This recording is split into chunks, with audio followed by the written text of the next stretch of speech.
සුබ දවසක් ඔයාලා හැමෝටම. ඔන්න ඉතින් මම ඔයාලට අලුත් වීඩියෝ එකක් අරගෙන ආවා. මේ තියෙන්නේ අද අපේ තාත්තා පොලේ ගිහිල්ලා උයන්න ගෙනාපු පරාමාළු. ඉතින් අද අපේ අම්මා පරාමාළු රසමරස ව්‍යංජනයක් හදන විදිය මම ඔයාලට පෙන්නන්නම්.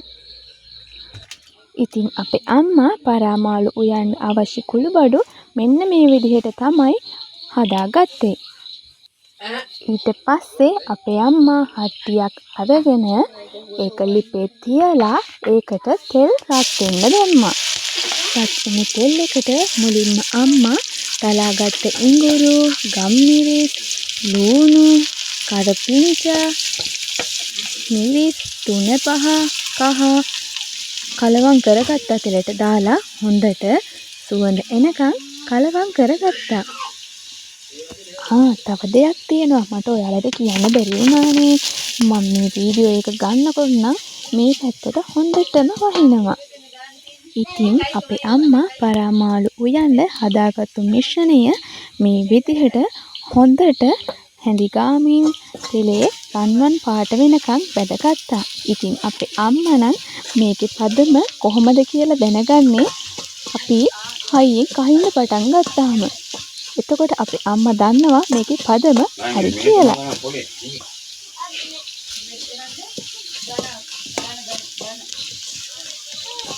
ඉතින් මේ විදිහට අපේ අම්මා ටිකටම ගාමින් මිශ්‍රණය හොඳට කලවම් කරගත්තා.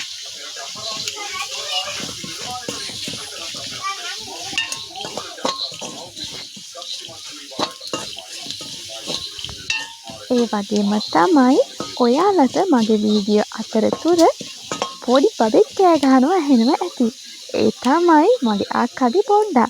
මම වීඩියෝ ගන්න වෙලාවට කොච්චර කෑ ගහන්න එපා කිව්වත් එයා කරන්නේ එපා කියන දේම තමයි.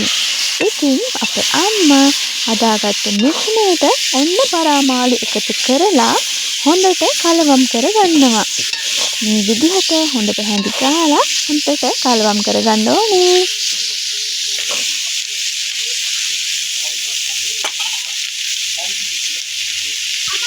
ඒ වගේමයි ඔයාලගේ මට පුංචි ඉල්ලීමක් කරන්න තියෙනවා. ඒ තමයි මගේ වීඩියෝ නරඹන ඔයාලා අමතක කරන්න එපා මගේ channel එක subscribe කරන්න.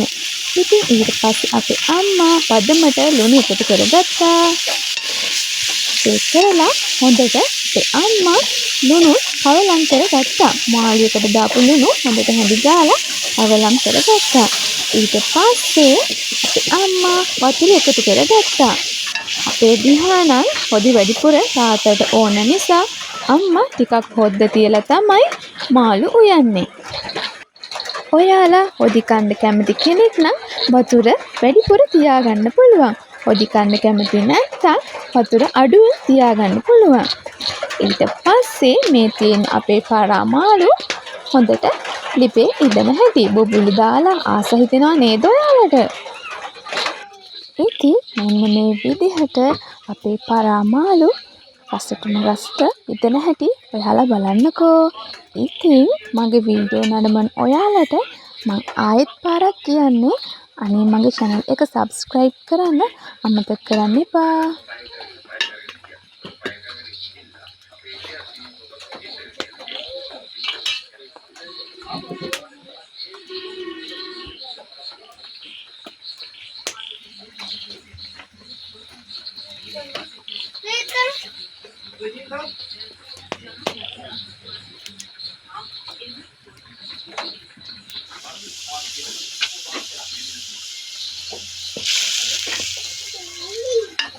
ඉතින් මේ විදිහට අපේ අම්මා ඉදෙන පරාමාළු එකට ගොරකා එකතු කරගත්තා.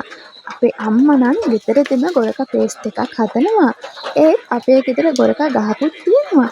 ඉතින් වේලපු ගොරකා තියෙන හින්දා අම්මා පරාමාළු උයන්න භාවිතා කරේ වේලපු ගොරකා. ඉතින් දැන් අපේ පරාමාළු එක බාගන්න වෙලාව හරි. මේ විදිහට අම්මා අපි උයපු පරාමාළු එක ලිපෙන් බාගත්තා.